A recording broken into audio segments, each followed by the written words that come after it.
Thanks for having us again, Andrew. Thanks for being here. No worries at all. So I just wanted to talk to you today about some of the signs that university students may be experiencing that might lead to a decline in mental health. I obviously know that you can't give diagnostic information in this format, but I suppose I just wanted to talk to you about what are some of the signs that indicate a decline in mental health? Look, I think I want to start with the first thing, and that's how we know ourselves. So if we're looking for how we're going, and are we experiencing stress, or are we experiencing a decline in our functioning, whether physical or mental, it'd be important to think about how am I usually? Because how you are usually provides a really nice benchmark for what we should expect. So if I talk to you generally about, we know getting about 7 to 8 hours sleep is really good, that is true. But if you're someone that regularly gets 10 hours sleep and you function best with 10 hours sleep, then that's really important information. Because if we don't have that context, we kind of, maybe the information is not so relevant, but we want to make sure it's really suited for each person. So first, I'd really want to know about what are the things that you notice within yourself. What is your diet like? How do you sleep? How much exercise do you get?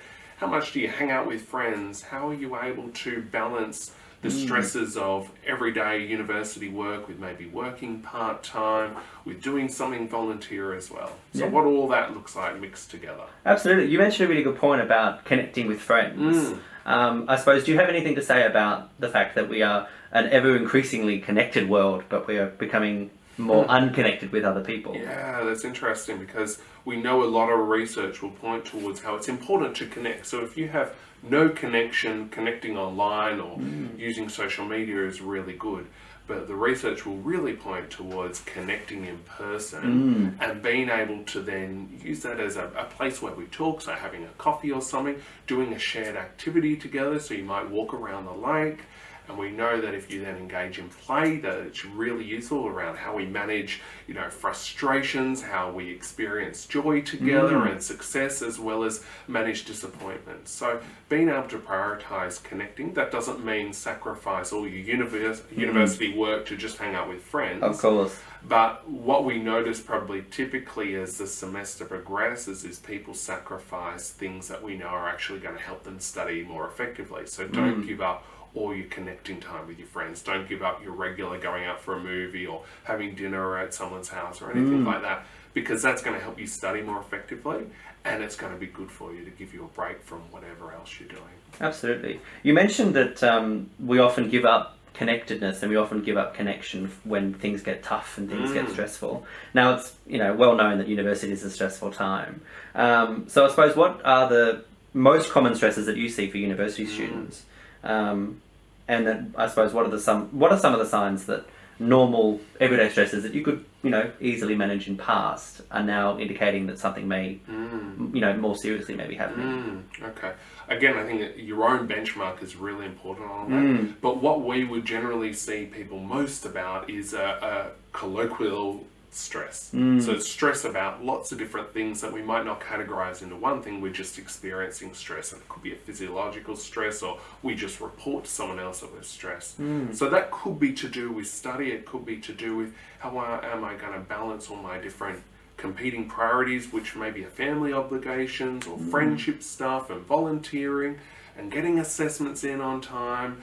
And we could start to feel overwhelmed, we could start to feel we don't have enough time, and that's where the temptation is to sacrifice sleep, to sacrifice hanging out with mates, to maybe give up a work shift, although lots of uni students won't do that, so it'd be more likely to miss out on classes, and then it just adds to the cycle of, I'm behind, I can't do this, what am I going to do? And then we'll see someone presenting saying it's all too much. And that could be the case.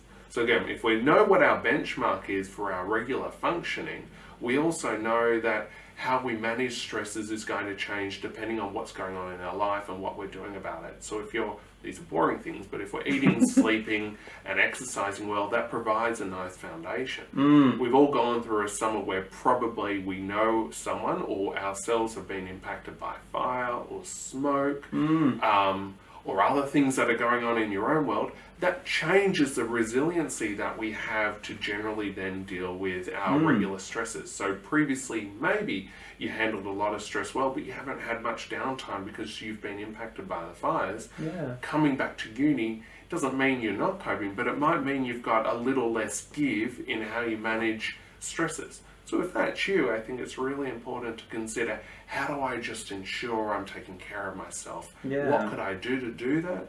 And who might I be talking to and maybe even seeking help from to ensure I stay on top of it? So I think coming in and seeing A&U counselling, or going and talking to a senior resident on campus or something like that if you live on campus, they're great steps, and I would encourage you to do it sooner than later, because we see people for lots of different reasons, and if you just have a sense that things aren't right, or if you have a sense that maybe things are shifting, or like I said before, you've had a difficult summer, coming in and talking about it now rather than as we get into May and June, you're going to probably be in a better position.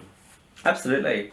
I suppose the last thing that I wanted to talk to you about was the fact that a lot of times people experience these signs and experience a decline in mental health, and sometimes their baseline shifts, and they'll go to friends and they'll go to family about it.